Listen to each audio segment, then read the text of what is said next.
May 6, 2023, Westminster Abbey. 6,000 troops on the processional route, and at the head of them, on horseback, in the uniform of Colonel of the Blues and Royals, Princess Anne, the Princess Royal.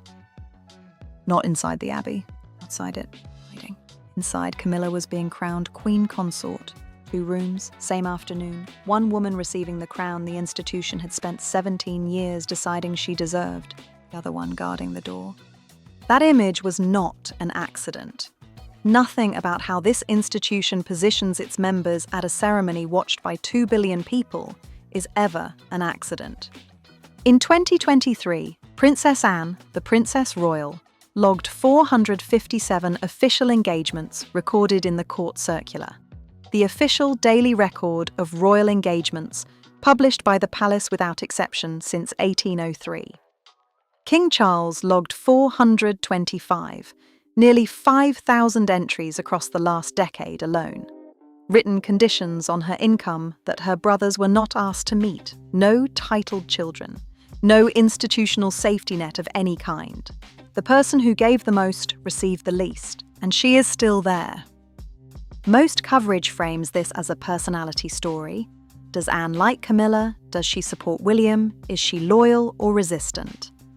What that framing misses is the institutional record, which tells a more specific and more uncomfortable story than any anonymous source ever did. The question underneath that image, Anne on horseback, Camilla crowned inside, is not about relationships. It never was. It is a story about what Diana's death left inside this institution, and who has been carrying it without announcement for 23 years. In 2023, 457 official engagements. February alone, 57 engagements. More than 2 per working day for a full month, including overseas tours to Australia and New Zealand. No instrument was ever issued extending royal titles to her children. The override mechanism existed. Elizabeth used it on December 31st, 2012 for William's children. Peter Phillips and Zara Tindall hold no titles to this day. What Anne was carrying through every one of those 5,000 engagements, the specific thing Diana left behind, is what this institution has never put in writing. If that's the version of this story you want, subscribe. It's free, it takes 3 seconds, and what's coming next is the part nobody else is telling you. My mother was the Queen for a very long time. And although you kind of know that this might happen, you don't really think about it very much. Not least of all because the monarchy is about continuity. But I think for my brother, this is something he's been waiting for. These are devastating and truly horrific allegations. September 8th, 2022. Elizabeth is dead, and before the flags had reached half-mast on the palace gates, Anne curtsied to the new king. Not because the rulebook demanded it at that moment, because she had already decided, in the hours the world didn't yet know about, exactly where she stood. This is the most institutionally loyal figure in the monarchy. Also, the one the institution treated most asymmetrically of anyone in that room. No diplomatic safety net, no institutional sponsorship, no commercial operation running quietly in the background to supplement what the crown provided. The curtsy happened anyway. First, before anyone was watching. A position held in private costs something different than one performed in public. In 1994, the institution put its position toward Anne in writing. The civil list conditions applied to her income that year were formal, documented, and specific. What the documented record does not show is the same conditions being applied to her brothers in equivalent circumstances. The asymmetry wasn't accidental. This institution does not produce formal written documents by accident. It produces them when it wants its position to be legible to the person receiving them. Anne's response to that document was to continue working at exactly the same rate. Not one word on record about what the conditions said or what receiving them felt like. The pace never changed. The silence never broke. Robert Lacey, royal historian, palace-sourced across 4 decades, author of Monarch and Battle of Brothers, characterizes Elizabeth's institutional decision-making as absolutely ruthless in protecting the crown. The 1994 conditions are a data point in that ruthlessness. What makes them remarkable is not that they were issued, it's what came after them, nearly 3 decades of work at a volume no other member of this family has matched from the person they were issued to. The people who actually dig into these institutional records consistently find the real story is more specific and more uncomfortable than the personality narrative anyone else is telling about this family. Pressure of constantly looking for funds to maintain the level of work that they need to do.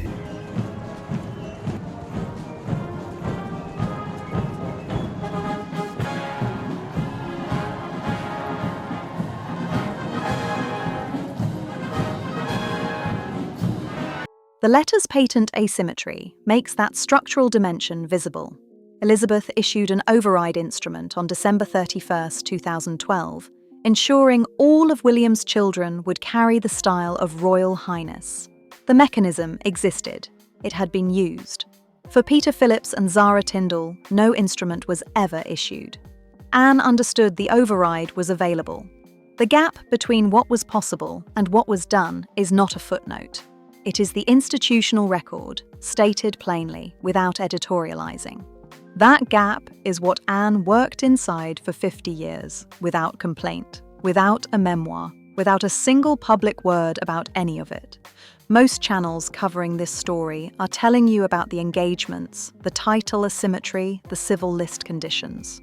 What that framing misses is the institutional record beneath those facts. The specific thing Anne was carrying through every one of those 5,000 entries and why it connects to a woman who died in 1997 is what the institutional record has never been asked to explain.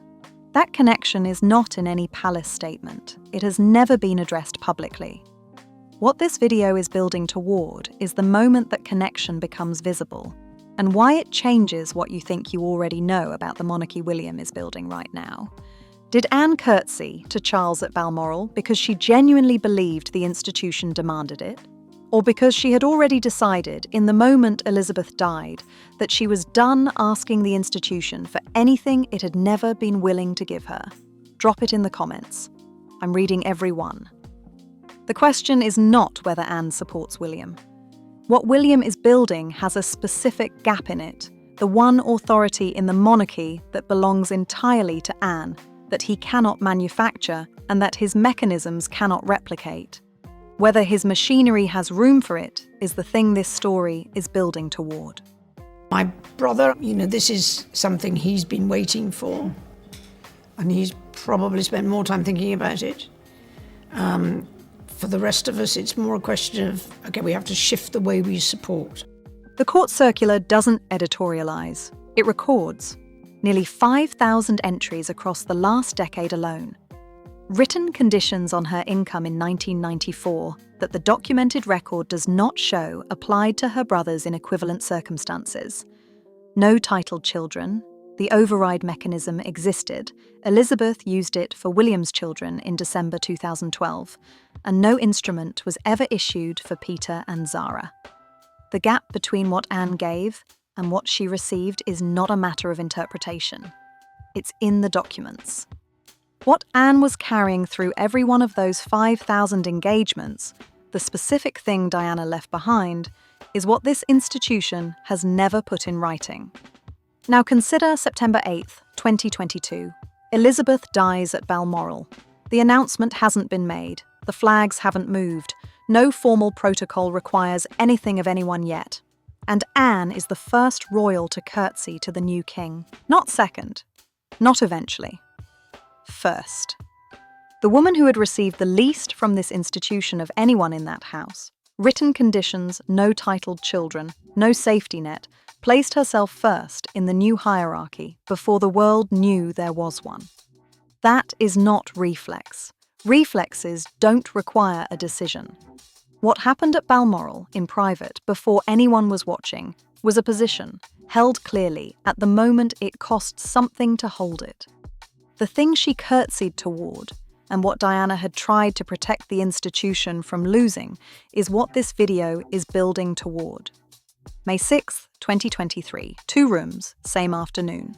Inside Westminster Abbey, Camilla was crowned Queen Consort. The precedence dispute that had run for 17 years, blood princesses ahead of the consort when Charles wasn't present, a private document issued quietly after the 2005 marriage to make that hierarchy legible, reached its public resolution inside that building. Camilla received the crown. The institution gave her what it had spent 17 years deciding she deserved.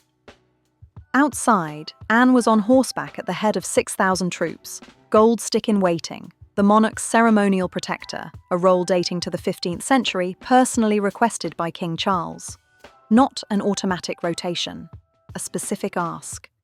Anne confirmed it herself in an interview with CBC News. That is a role I was asked if I'd like to do for this coronation, so I said yes.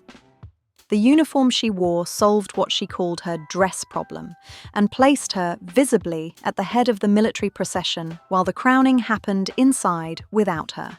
The precedence order of 17 years wasn't just changed that afternoon. It was inverted.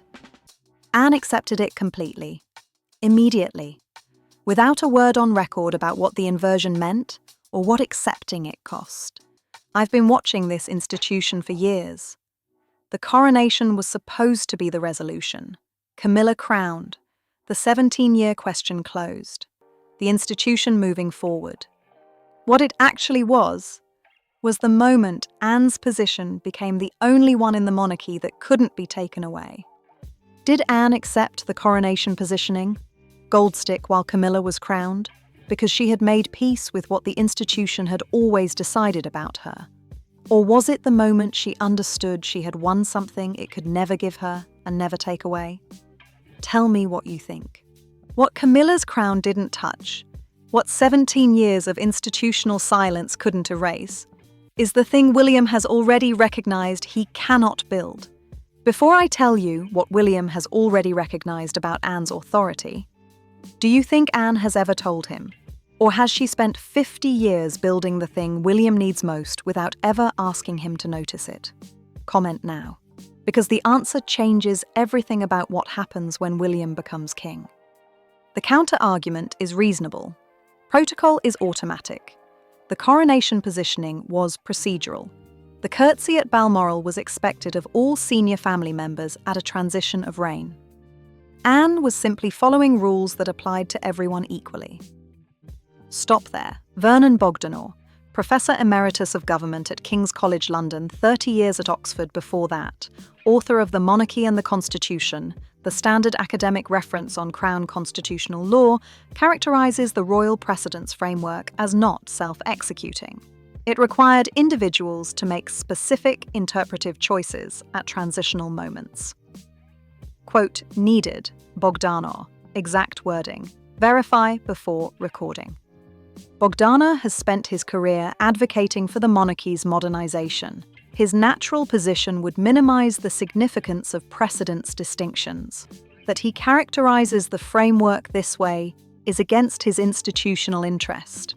It makes his finding more credible, not less. Consistency across 3 named transitional moments, April 2005, September 2022, May 2023, is not what automatic compliance produces. The record shows the same choice, made by the same person, at every moment the choice was available. What Anne built in those 17 years is visible in one image. William is the only person in the current institution who has specifically acted on what that image tells him. William's household, 66 staff, its own communications operation, £23.6 million Duchy of Cornwall surplus, reported in the Sovereign Grant Annual Report 2023 to 2024. Every decision routed through none of the other palace offices. He inherited the duchy before the flags reached half-mast, and has been building ever since. That image again, Anne on horseback, Camilla crowned inside. William saw what that image produced. The public's trust in the person outside the room, built across 50 years of court circular entries, belonging entirely to her, reviewable by no instrument, transferable by no warrant. Fact A. William's household has 66 staff, its own communications team, and £23.6 million in duchy funding. It routes no decisions through any other palace office. Fact B. Anne's institutional authority requires none of that. It lives in the court circular and in the public's trust, and has for 50 years. Mechanisms can be built. Standing cannot. What Anne carries into every room she enters isn't a title or a budget line. It's a record the institution cannot dispute, and a public trust it cannot manufacture. The question we answer is what that record is actually built on, and why William cannot reign without it. There is a 1981 documentary interview in which Anne describes what she requires of the people around her at official engagements. "Nice and bright and cheerful," she says. "Looking like death and furious is no help at all to anyone." That is the standard she applied to herself across 5 decades of documented work. Nearly 5,000 court circular entries, no memoir, no commercial operation, no briefing to a sympathetic journalist when the conditions were written or the letters patent instrument never came. The private cost of holding that, without institutional acknowledgement, without a single public word about any of it, the narrator names once, clearly, and then stops. 50 years of sustained public grace at volume no other member of this family matched, from the person the institution treated most asymmetrically. That cost was real. It was absorbed entirely in private. Then the work continued. 72% public approval rating, over 300 patronages, the first woman to stand vigil at a sovereign's coffin in the history of the Vigil of the Princes. A record the institution cannot dispute and has never fully acknowledged. What Anne built is not a relationship with the Crown. It is a position inside the public's trust that the Crown cannot touch. Robert Lacey, royal historian, palace-sourced across 4 decades, author of Monarch, 2002, and Battle of Brothers, 2020, characterises Elizabeth's institutional decision-making as absolutely ruthless in protecting the Crown. The 1994 Civil List conditions make that ruthlessness specific. Written, formal, applied to Anne's income. In circumstances, the documented record does not show applied to her brothers equivalently. Elizabeth knew what that document cost the person receiving it. Lacey's framing is precise. Not malice, the self-evidence of institutional logic. The Crown's interests, calculated long range, executed without sentimentality. The loneliness of that position, 70 years of decisions made by a woman who inherited a system she didn't design and couldn't step away from. The narrator names once. Then the condemnation follows directly from it. Elizabeth used the letters patent override on December 31st, 2012, for William's children. The mechanism existed. The precedent was set. For Peter Phillips and Zara Tindall, no instrument was ever issued. Elizabeth always knew what her decisions cost specific individuals. The decisions were made anyway. That is her defining trait. The narrator does not soften it. What I can tell you is what the record shows. Diana built something the institution couldn't absorb. The public's belief that a member of the royal family could be loved for a person, not a symbol. The firm never worked out how to replicate that. Every mechanism it has built since 1997 has been an attempt to recover what it destroyed, and none of them have produced what Diana produced simply by being visible and human inside a system designed to prevent exactly that. Anne watched all of it. The marriage, the briefings against Diana from inside the palace, the crash in Paris, the institution's response in the days that followed, the silence from Balmoral, the flag that didn't fly, the moment the public's grief turned into something that briefly threatened the monarchy's existence. Anne has never spoken publicly about any of it. What she did instead was work. Every engagement logged, every patronage visit completed, every military review carried out at the same pace, the same standard, the same complete absence of public complaint. For 23 years after Diana died. That is what Anne has been carrying, not a memory, not a loyalty. The thing Diana left inside this institution that the Crown never managed to destroy. The public's trust in a person, not a symbol. Anne built her entire record on exactly that foundation, without ever once saying so out loud. The documented record does not contain a statement from William on Anne's authority. What it contains is a sequence, and sequences have directions. William inherited the Duchy of Cornwall before the flags reached half-mast.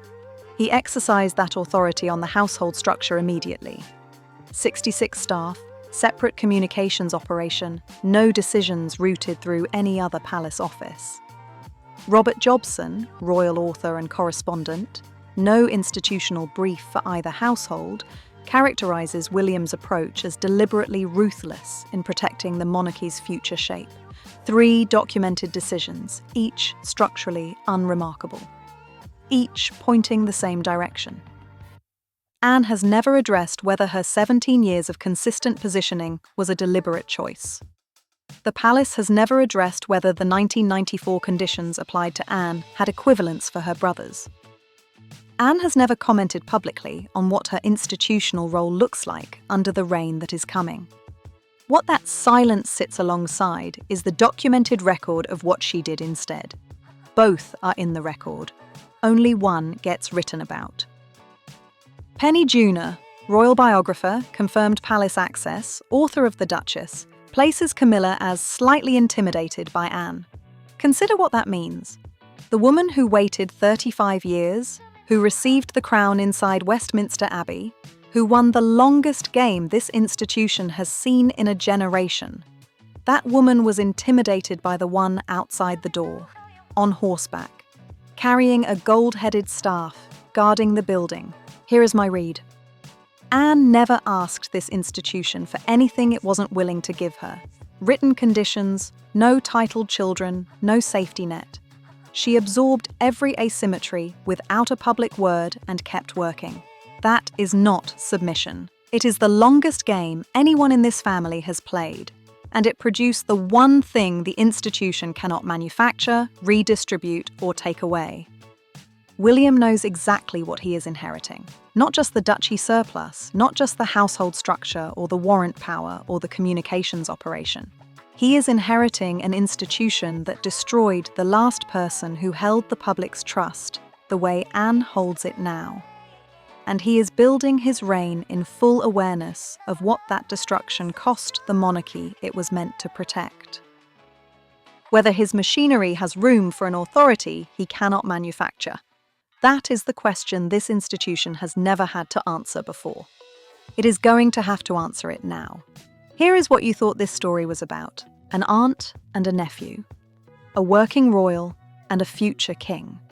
2 people inside the same institution, pointed in the same direction, building something together.